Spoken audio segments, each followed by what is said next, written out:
Bueno, les cuento a la gente que en Salta está haciendo un frío terrible. Sacamos prácticamente toda la ropa de invierno porque está inaguantable el frío que está haciendo en estos momentos, en esta tarde que se puso súper gris.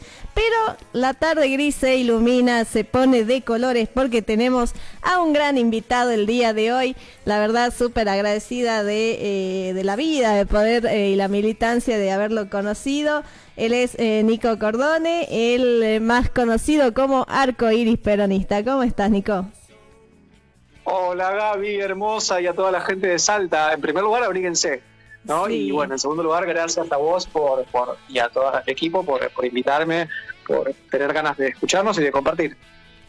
Genial, Nico. A ver, quiero que la gente te conozca, quiero que sepa quién sos, cómo surge Nico Cordone, cómo surge la idea de Arcoiris Peronistas, todo queremos saber. Bueno, yo nací un 26 de enero de 1900. La historia larga, no, esa no. Les voy a contar otra.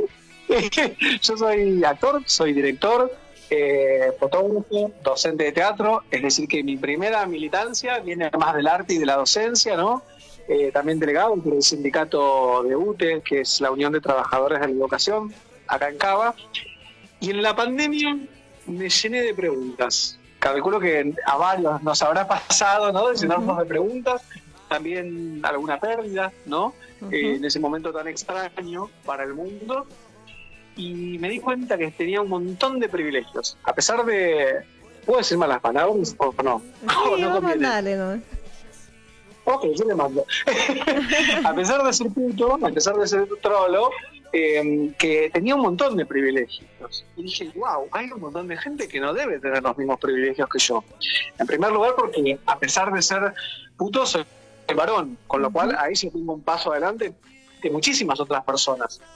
Y ahí surgió la idea de empezar, en principio, a armar solamente una página, que yo quería que tuviese memes, con algunas reflexiones.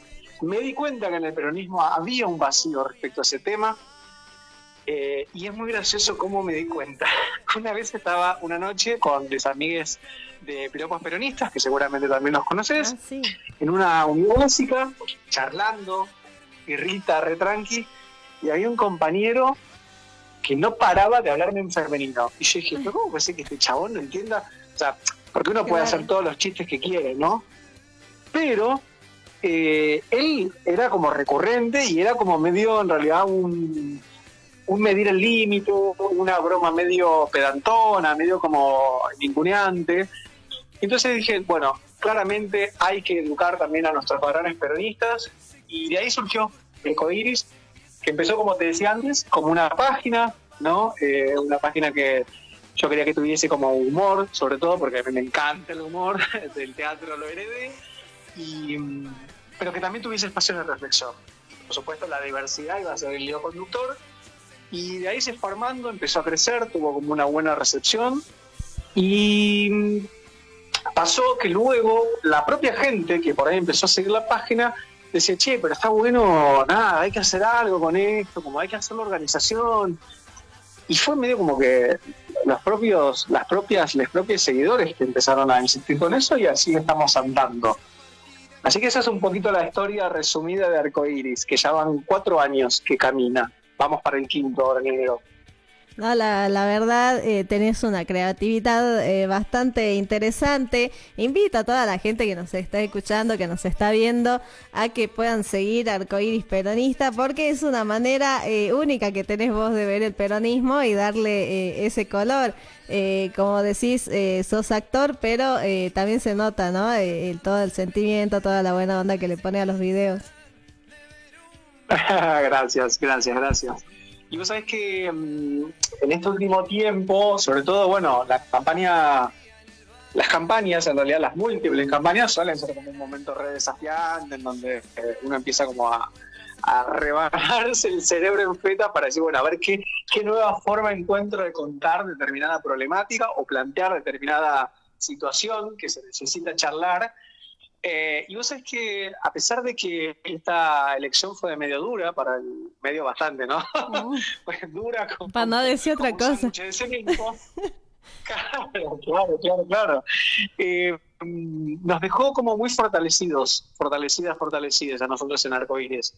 Empezamos a entrar en contacto con gente del Frente Renovador acá de Cava, con Jorge Tufaro, Cristian Salinas de acá de Cava, y de repente empezamos como a compartir actividades y a encontrarnos con gente que sí tenía ganas de escuchar a las disidencias, porque ese también es un problema, ¿no? Imagínate, vos como mujer y militante lo sabrás mejor que nadie, que todavía cuesta, ¿no? El peronismo es una fuerza todavía bastante heteronormada y patriarcal. A pesar de todos los avances que tiene, sigue siendo así. Entonces queda mucho por deconstruir. Y nos encontramos acá con las amigas del Frente Renovador de Cava que nada, que había ganas de escucharnos, que no era solamente venir a sacarse una foto con nosotros, porque de repente parece que está bueno sacarse una foto con las disidencias, es políticamente correcto, pero solamente para la foto. Claro, de ahí no sale, es como que mira, estoy sacándome una foto pero no implementan políticas públicas. Exacto. Mira, justo el otro día sacamos un video ahí con Gabriela Ibi, otra generadora de contenido grosa, y planteábamos esto, digo, estamos para las fotos, estamos para militar en redes, pero todavía no aparecemos en las listas. ¿Y por qué? Si también somos cuadros políticos, si también nos formamos, si también queremos plantear discusiones que nadie mejor que nosotros va a conocer porque somos quienes sabemos las problemáticas de nuestro colectivo. Así que, nada, a nosotros la verdad que si bien golpeó esta elección, fue dura, ver de repente todo el mapa teñido de violeta y dije, ay, qué tremendo, qué tremendo. Nos dejó contentos en primer lugar por la satisfacción de saber que habíamos hecho algo. El otro día justo, no sé si a vos te pasó o a la gente que está escuchando le pasó, de que, viste, estaba todo el mundo como cortándose las venas con las galletitas de agua. ¡Ay, no, qué terrible! No, me estoy muriendo. Y yo, la verdad que empecé a responderles, ¿pero qué hiciste en este tiempo? ¿Saliste a militar? ¿Saliste a conseguir el voto? Porque también, viste, las redes, si bien son unos potenciadores enormes de mensaje, por la rapidez y porque polarizan enseguida, también medio como que dejan en un lugar cómodo a la gente, de bueno, tiro un like, comparto un meme y ahí queda. Y no, hay que seguir apostando al diálogo, a juntarte a tomar unos mates, no sé, digo, dialogar en serio con la gente. No, obviamente hay que cambiar las estrategias, como vos decís, a veces las redes nos mal acostumbran, nos maleducan y pensamos que posteé una frase en Facebook y ya está, voy a tener 50 personas votando, cuando hace años, ¿no? Viene este sector intentando hacer la cooptación de las mentes, incluso desarrollando estrategias psicológicas. Sí. Y aparte que también hay algo, en los últimos años se profundizaron fenómenos inauditos. Por ejemplo, no pasa tanto con las mujeres, digo, esto está como estudiado, pero de repente hay un montón de disidencias votando neoliberalismos fascistas, con lo cual es extraño, ¿viste? Es como una especie de síndrome de Estocolmo de pegame y llamame Marta, o sea, pegame y sacame los derechos, básicamente, porque de verdad no se explica cómo un sector que es marginado, que es atacado, que es insultado, ¿no? No nos olvidemos que en enero tan solo Milei tiró una bomba explosiva diciendo que éramos todos unos pedófilos, y de repente tuvimos que salir a marchar, y aún así hay un fuerte porcentaje del colectivo que vota este gobierno. Así que, nada, para repensar mucho.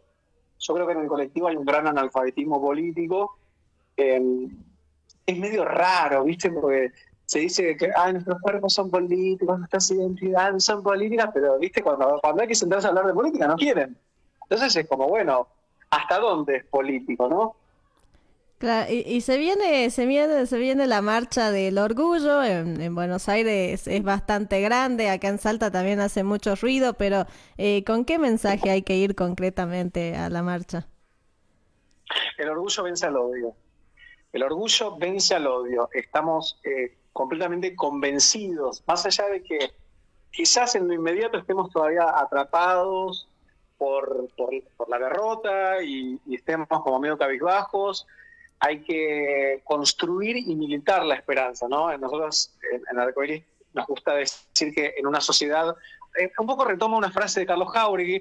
Carlos Jauregui en los 90 dijo: en una sociedad que nos educa para la vergüenza, el orgullo es una respuesta política. Bueno, nosotros un poco ayornamos esa frase, la adaptamos, la hicimos en modalidad arcoiris y decimos que en una sociedad que nos educa para el egoísmo, ¿no?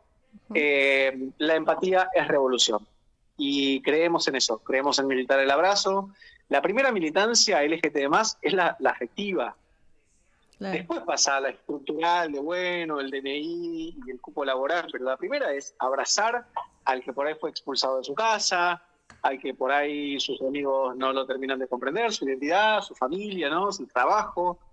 Entonces, nada, confiamos en que el orgullo vence al odio.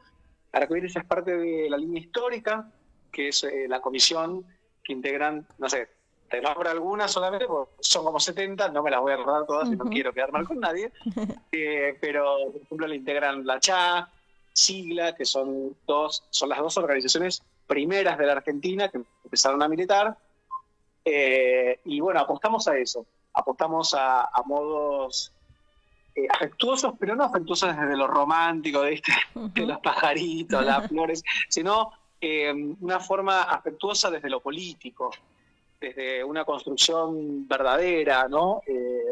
Que hay otros modos de construir política. Si nosotros replicáramos esa lógica que usa Milei del insulto y del desprestigio y de la violencia, no nos conduciría a nada. Así que nos preparamos con todo para este sábado, ¿eh? Voy a estar mandando fotos de mi outfit. Ay, sí, te juro que estoy re ansiosa por ver tu outfit de este año. Así que quiero la foto. Tengo dos porque sencillo nunca, antes muerto que sencillo. Entonces hay un outfit que compartimos toda la organización y después como un cambio de vestuario que no sé dónde me voy a cambiar, voy a cambiar en medio de la Avenida de Mayo ahí frente a toda la gente. Y bueno, chicos, no van a ver nada que no se han visto ya. Ay, mira, o sea, ya voy a viajar un día, voy a hacer lo posible para caer ahí, así, veo todo ese mundo porque todavía no conozco Buenos Aires ni menos la capital, pero bueno, algún día. No, realmente acá, de verdad que, por un lado es positivo y por otro lado es negativo. La Marcha del Orgullo acá, de verdad que es un evento que, es más, es uno de los eventos más grandes de Latinoamérica en cuanto a derechos humanos. Pero por otro lado, a veces yo creo que lo negativo es que nos hace creer que la diversidad es esto que vemos acá en Buenos Aires, ¿no? Y eso es medio como un arma de doble filo, porque también hay que ver cómo están las disidencias, ¿no? Por ejemplo, en Salta tenemos una compañera que se está haciendo cargo de Arcoiris Peronista Jujuy. ¿Cómo son las disidencias en Jujuy, en Chaco, en Corrientes, en esas zonas que no son el supuesto ombligo, y lo pongo entre comillas porque yo no creo eso, ese supuesto ombligo que es Buenos Aires, ¿no? ¿Cómo es ser disidencia en el mal llamado interior, ¿no? Esa también es una lucha que hay que dar para corrernos de que la foto es el arcoiris que está acá en Plaza de Mayo. Bueno, sí, es una parte, pero no es toda la diversidad. ¿Y qué significa? Porque muchos, claro, veían el flyer y me preguntaban, bueno, el norte es bastante conservador porque, bueno, conserva lo que es toda su cultura y está muy apegado a todo lo que es la cultura gaucha. El gaucho siempre viste como el hombre macho, ¿no? Todos los elementos que lo rodean son de valentía, de fuerza, y siempre se asoció a la comunidad LGBT con debilidad, que es algo totalmente incierto porque no hay alguien que luche más que las personas del colectivo LGBTIQ+. Pero ¿cómo es, me preguntaban, esta asociación o cómo se lleva a cabo un peronismo diverso? Es buenísima la pregunta. Primero, varias cosas como para compartir. Vos dijiste algo súper cierto. La verdad que la historia está llena, pero no solo la historia, sino la biología, la naturaleza, está llena de ejemplos de homosexualidad, desde los cisnes negros, que tienen un 60% de porcentaje de parejas entre machos, que se hacen cargo de crías, hay otras parejas abandonan, hasta la propia historia, donde emperadores romanos eran homosexuales, donde los espartanos también, porque creían que las relaciones entre los hombres afianzaban la fuerza del ejército, hasta nuestros pueblos originarios, ¿no? Vos hablabas de los gauchos, y inclusive yéndonos un poquito más atrás, los pueblos originarios tenían otra relación con la sexualidad que no es la que nosotros creemos. Lo que pasa es que, claro, la colonia barrió con tanto que terminó imponiendo este modelo de heteronorma, este modelo monogámico, que en realidad en la pre-colonia era totalmente diferente. Había inclusive una concepción diferente del género. Y eso es algo que recién ahora quizás estamos empezando a investigar. Y yendo a otra pregunta que vos me hacías de, bueno, ¿cómo se milita un peronismo de diversidad? Evita decía esta frase icónica y épica, que es: donde hay una necesidad, nace un derecho. Bueno, yo creo que todavía hay una necesidad. El Estado tiene una violencia sistemática y estructural hacia nuestras identidades. El ejemplo más claro son nuestras compañeras travesti trans, no solo en femenino, sino en masculino también, los varones trans, trabos, como si quieran autopercibir.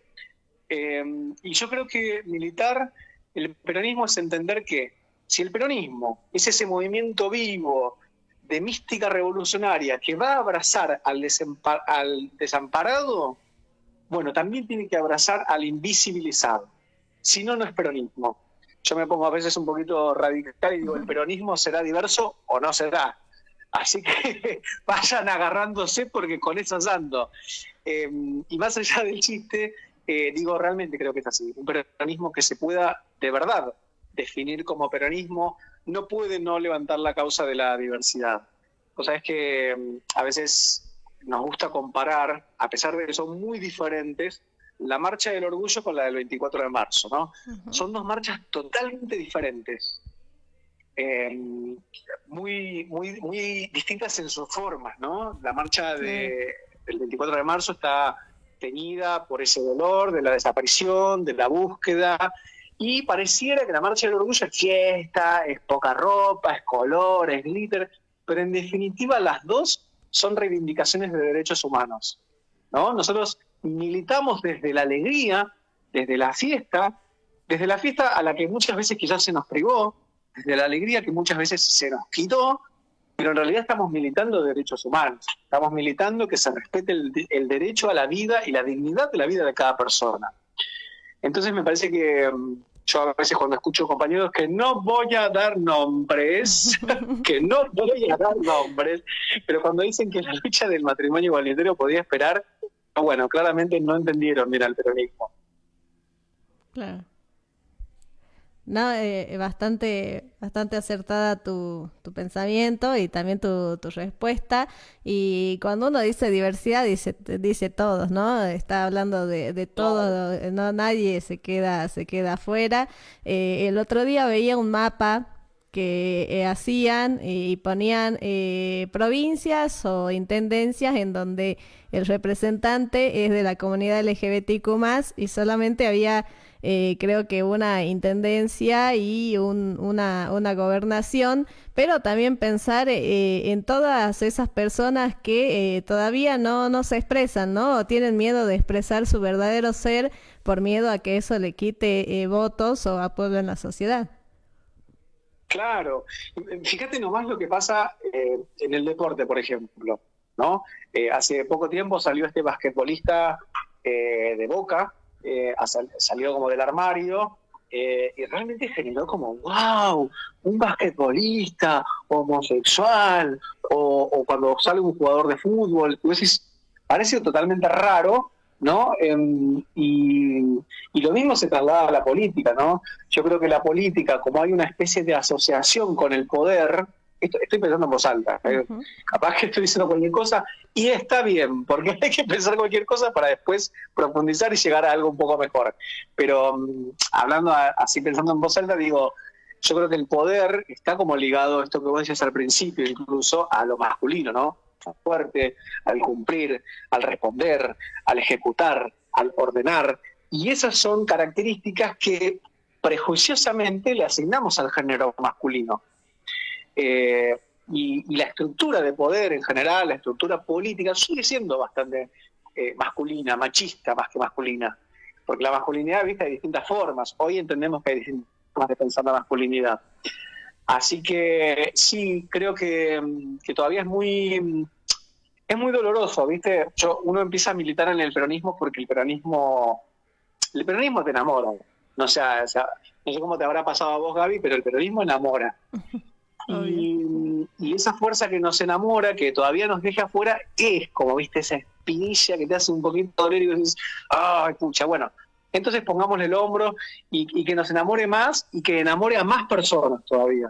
Aquellos que se sintieron por ahí un poquito dejados de lado, bueno, que eso ya no suceda.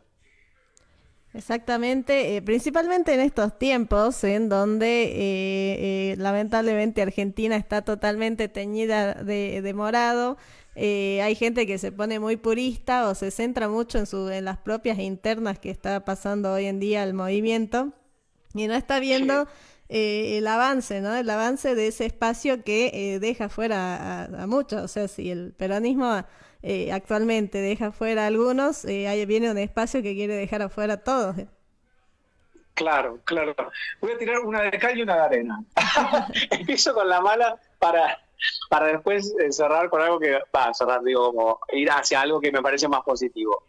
Es muy doloroso que nuestros propios compañeros nos digan que por el feminismo y las disidencias el peronismo perdió una elección. No, el peronismo no perdió una elección por el feminismo y las disidencias.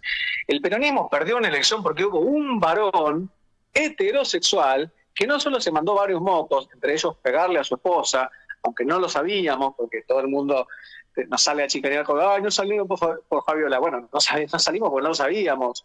Cuando lo supimos, sí salimos. Es muy doloroso, ¿no? Ese reclamo de los compañeros por ustedes perdimos una elección porque se pasaron 3 pueblos.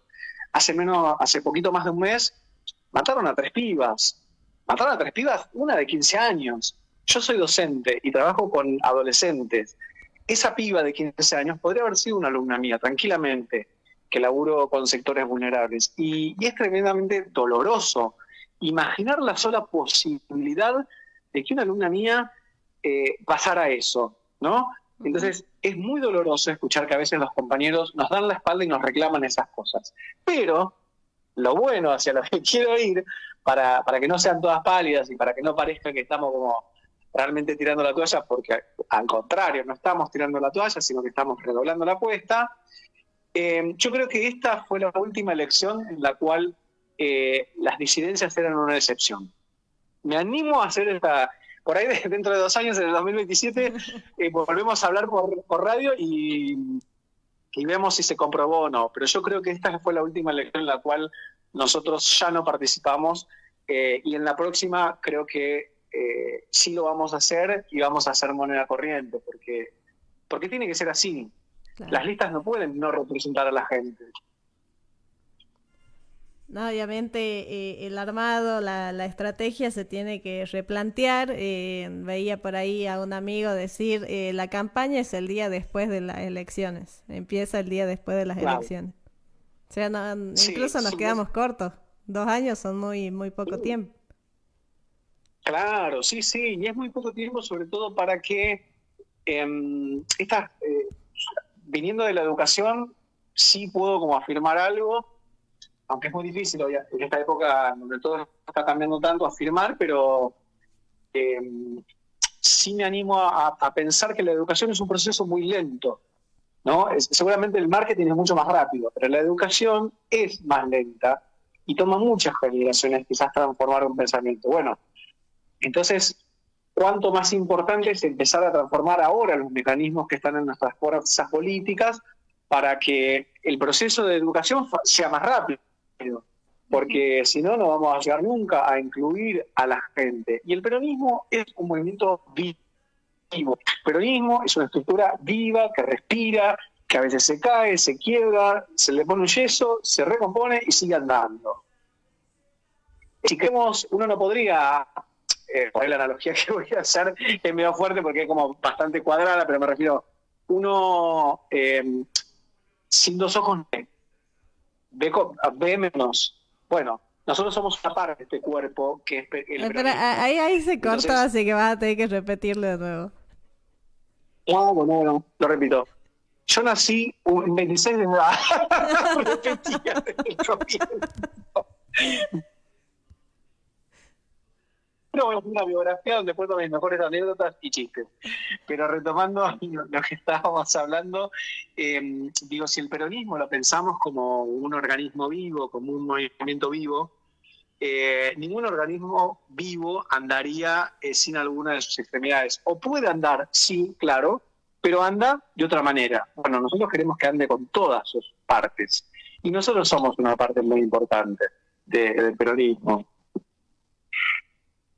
Claro, obviamente creo que el peronismo es uno de los movimientos que más incluido, no tan solo ahora, sino también en la historia, porque no veo otro movimiento político en donde haya surgido la figura, por ejemplo, de una mujer tan importante como es Eva Perón y que haya tenido la categoría que haya tenido, el lugar que se le ha dado, y también, bueno, siempre la acompañó un montón de gente de diversos sectores, de diversas expresiones que se vio contenida en el peronismo. Entonces, hoy por hoy una persona puede decir, tengo referentes tanto en la historia del peronismo como en la actualidad, solamente que hay que saber quiénes son esos referentes. Sí, y aparte me parece que también la posibilidad de estar en los lugares de toma de decisión, de poder, vos que justo estás en los medios vas a entender, y también espero que la gente lo haga desde sus casas, esto que voy a decir. Hubo un momento en el cual se tuvo que pelear, que en las tiras de televisión, en las películas, aparecieran personajes LGTB+. ¿Por qué? Porque a través de la representatividad vos estás enseñando a las personas que están en sus casas que sí, que es posible, que el mundo también te incluya a vos. Bueno, lo mismo tiene que pasar en la política, en la ciencia, en la medicina, en el deporte, en todas las esferas de la sociedad. Tenemos que mostrar que realmente estamos integrados. El sistema es tan siniestro, no sé si tan siniestro como Milei, pero bueno, por ahí andan cabeza a cabeza. El sistema es tan siniestro que nos educa pensando que somos una minoría.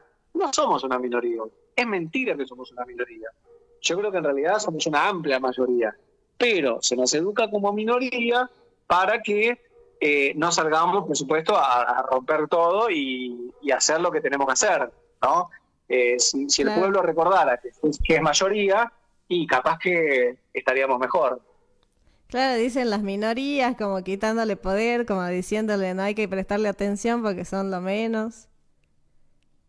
Sí, como que somos una rareza, como que somos una excepción, enseguida asociada a esa excepción o esa rareza a algo malo, medio defectuoso, medio chueco. No, nada que ver, somos una mayoría y de hecho, si nuestras bocas hablaran, no quedaría un solo ladrillo de familia heterosexual en pie. ¿Ok? No me busquen la lengua. No me busquen la lengua.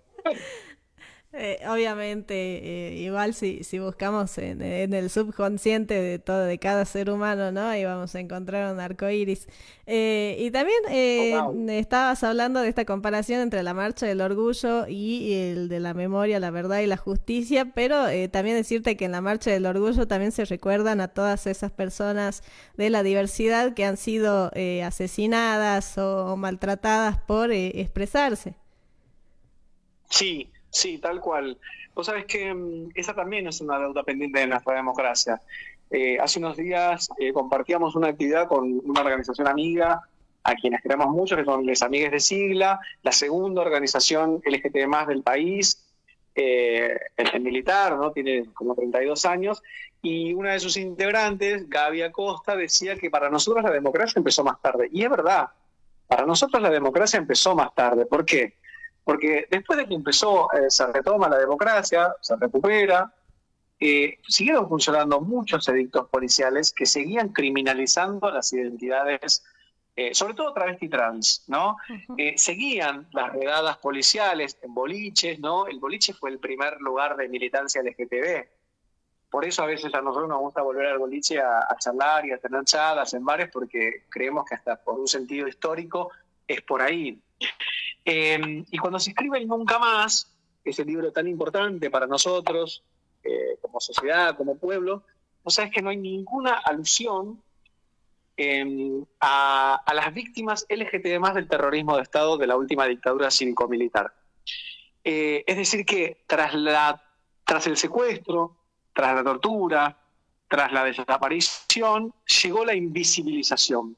Afortunadamente, y esto es maravilloso porque habla también de cómo quienes quieren ayornarse, quienes quieren abrirse a las nuevas ideas, que tampoco son tan nuevas, lo pueden hacer. Las madres y las abuelas recontra abrazaron nuestra causa. Es más, veníamos hablando de la marcha de este sábado, y este sábado en la columna de la línea histórica van a estar participando agrupaciones de hijos de desaparecidos, hijos y familiares, y nietes de desaparecidos, ¿no? Inclusive el año pasado estuvo Tati Almeida. Es decir, que las madres y las abuelas abrazaron eso. Hay una cifra icónica que nosotros tomamos, que es 30.400, y es porque en los 90, Carlos Jáuregui, uno de los padres, por decirlo de alguna manera, de la militancia LGTB+ en Argentina, encuentra 400 denuncias, de las cuales se tiene constancia, sobre personas justamente secuestradas en la dictadura, a las cuales se las había torturado, particularmente con saña, por su identidad, ¿no? Uh-huh. Entonces nosotros retomamos esa cifra, hablamos de 30.400, no para negar a los 30.000, porque jamás los negaríamos, sino que los reivindicamos, no confrontamos con esa cifra, sino que sobre esa cifra visibilizamos a los 400 para poner de manifiesto que el Estado fue particularmente cruel con nuestras identidades, que le seguimos buscando y que el Estado tiene una deuda con nosotros. Perfecto. Bueno, muchísimas gracias, Nico. La verdad, una entrevista bastante impresionante, me encantó. Recordale a la gente dónde te pueden encontrar. Bueno, yo vivo en Córdoba y Pueyrredón. Les paso mi dirección, les paso también mi alias. Me está costando llegar a fin de mes, vale. Así que no. Nuestro Instagram es arcoiris.peronista, tanto en TikTok como en Instagram, y en YouTube nos encuentran de la misma manera. Gracias a vos, Gaby, gracias a todo el pueblo salteño que en algún momento seguramente voy a poder ir a conocer, y nada, muchas gracias. No, obviamente más que invitado, acá tenés donde quedarte, así que ya sabes, un gran abrazo para vos y con toda la gente que estás trabajando y vas a trabajar. Gracias, Gaby, y bueno, un beso para todos, todas, todes. Abrazos.